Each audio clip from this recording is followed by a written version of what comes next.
Allez, petite vidéo update de ma saison. Donc je vais essayer de reprendre mes petites vidéos qui me permettent de documenter un petit peu mon journal d'entraînement, si je peux dire ça comme ça. Ce qui me permet de faire un petit peu une update sur la manière dont je m'entraîne actuellement et comment je deal. Parce que c'est toujours un petit peu le gros challenge pour moi entre ma vie professionnelle et ma vie sportive. Donc la saison 2025 commence bien et à son habitude par une blessure. Voilà, on ne change pas les habitudes gagnantes. Donc pour expliquer un petit peu, parce que finalement c'est assez intéressant, j'ai pris un nouveau job au mois de janvier et j'avais conscience que j'aurais besoin que c'était un changement, que ça représentait du stress et que ça demanderait donc de l'adaptation en termes d'entraînement.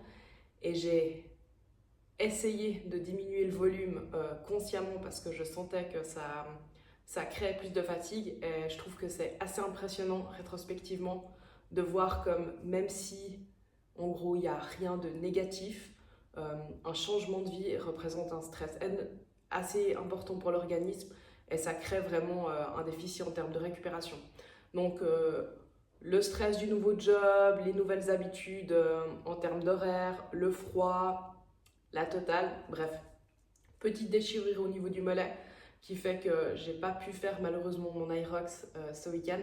Très déçue parce que je me sentais bien d'entraînement, j'ai fait beaucoup d'intensité dernièrement, ce qui a certainement aussi participé à ma petite blessure. Mais bref, ça fait partie du jeu, c'est comme ça, je me prends pas la tête et je dois avouer que c'est peut-être une des grandes progressions par rapport aux dernières années. Les dernières années, quand j'étais blessée, je me sentais très affligée, la vie est contre moi, c'est un drame, ma saison va capoter, alors que là, honnêtement, j'essaye de le prendre avec beaucoup de philosophie. Bon, déjà, on sait rien de grave, hein, c'est juste un petit claquage au niveau du mollet. Mais je me dis, voilà, maintenant, la seule chose à faire, c'est s'adapter en termes d'entraînement. Donc, je décharge beaucoup et je pense que c'est très positif parce que finalement, c'est le meilleur moment de la saison pour faire un petit peu un down au niveau du volume. D'autant plus que je me suis énormément entraînée sur la fin d'année.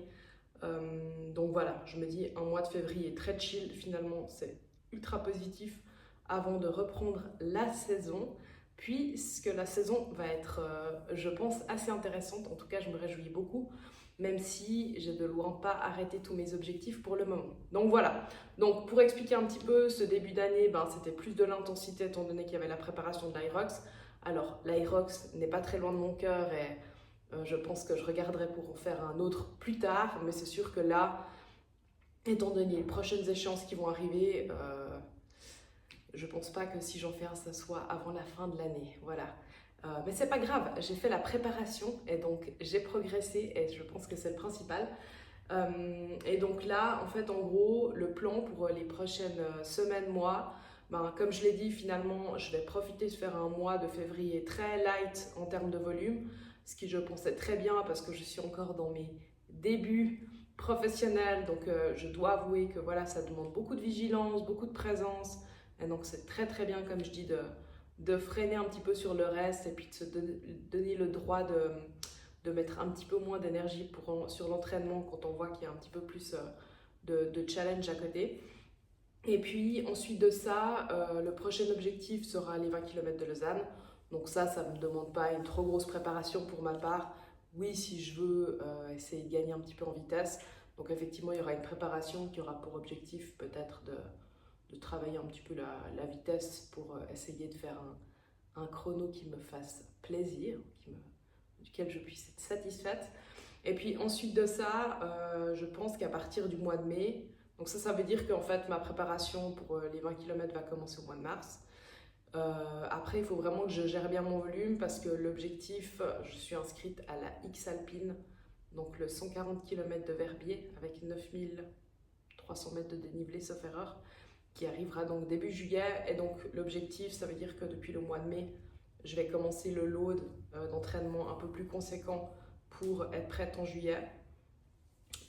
Et puis donc, avec certainement une petite aventure pour préparer tout ça au mois de mai, mais je n'en dis rien pour le moment. Ça, on verra comment ça se dessine, mais ma préparation va très certainement se préparer autour d'un voyage un voyage un peu challenge. Donc voilà, ça me fait plaisir. Et puis ensuite de ça, Zermatt en août. Et puis après, on verra. J'arrête pas trop de choses. Comme je dis, je suis quand même dans un changement professionnel. Donc c'est important aussi que je puisse voir petit à petit comment j'arrive à manager tout ça parce que c'est un autre rythme et un autre investissement quand on commence quelque chose de nouveau. Et donc il faut accepter de rebouger un petit peu tout son système, toutes ses pièces pour pouvoir garder un équilibre, ce qui n'est visiblement pas le cas vu que je suis blessée. Voilà. Mais ça fait partie du jeu, c'est comme ça. Les autres choses auxquelles j'ai essayé d'être attentive depuis ce début d'année, c'est vraiment la qualité de mon sommeil. Ça, c'est vraiment la grosse priorité. Le gros changement sur lequel j'ai décidé que j'allais me concentrer cette année, c'est vraiment assurer suffisamment de sommeil. Donc avant, je me levais à 4 heures. Maintenant, je me lève à 5h30. Je suis tardive le matin. Et puis, autrement, bah voilà, toujours essayer en tout cas de manager ma nourriture. J'essaye vraiment notamment d'être très attentive à mes apports en protéines, en avoir assez sur la journée. Et puis, l'autre chose auquel je suis attentive, suite à ma blessure du coup, j'ai décidé que j'allais faire en tout cas un jour de repos tous les lundis, parce que je ne suis pas toujours adepte des jours de repos. Et puis, je pense que je vais essayer de cycler mon entraînement avec des semaines de décharge toutes les 4 semaines pour vraiment réussir à cycler un peu plus parce que je pense rétrospectivement quand j'analyse un petit peu une des raisons pour lesquelles j'ai fail physiquement présentement, je pense que c'est en lien avec le fait que je cycle pas assez. Donc j'ai dans mon habitude beaucoup de facilité à charger, beaucoup de difficulté à décharger l'entraînement. Donc je pense qu'il faut que j'apprenne à être un petit peu moins émotionnelle dans ma préparation et un peu plus rationnelle et réfléchie. Et donc voilà, vraiment dès le début, planifier des cycles devrait m'aider à être un petit peu plus modérée dans ce que je fais et puis à être un petit peu moins dans le dur. Voilà, c'est un petit peu la réflexion que j'avais ces derniers temps sur l'importance de vraiment en fait pas aller dans les extrêmes en termes d'entraînement. C'est vrai que je me rends compte à quel point j'adore me pousser et du coup j'ai l'habitude de me pousser. Et puis finalement, je pense que ça semble assez certain que les entraînements de haute intensité et puis vider son système nerveux, on peut le faire une fois de temps en temps, mais pas tout le temps. Et je dois avouer, je pense que j'ai pris l'habitude de faire souvent des grosses charges d'entraînement. Alors on peut le faire sur des semaines de charge, comme je dis, pour essayer de pousser un petit peu notre corps à se développer. Mais en fait, tout load sous-entend un deload. Et si on ne fait pas de deload à un moment donné, eh ben, le corps décide par lui-même de se deloader en s'arrêtant. Et puis, c'est bien fait pour nous à ce moment-là. Voilà, c'est ce qui m'arrive un petit peu trop souvent. Donc voilà, j'essaye juste maintenant de prendre le recul nécessaire pour apprendre de cette expérience et en faire quelque chose de positif. Mais honnêtement, je suis très fière de mon état d'esprit parce que je prends les choses avec beaucoup de recul et je profite finalement du moment et du temps que ça m'offre pour justement m'arrêter, me poser, recharger un petit peu mes batteries psychologiques et physiques parce que c'est vrai que quand on s'entraîne beaucoup aussi, c'est un rythme qui est effréné, pour moi en tout cas. Et je pense que c'est vraiment important de prendre soin de soi, de prendre soin de son corps. Je le dis souvent et je le fais pas encore suffisamment visiblement, mais je pense qu'on peut être très reconnaissant pour ce corps qui nous est donné et qui finalement nous permet d'avancer et de se challenger.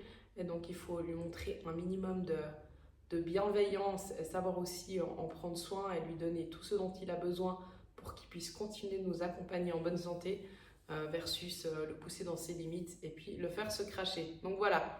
Voilà un petit peu pour aujourd'hui. Je ferai un épisode la semaine prochaine pour dire un petit peu où ça en est. Mon goal, c'est là, je ne vais pas encore courir, en tout cas la semaine prochaine.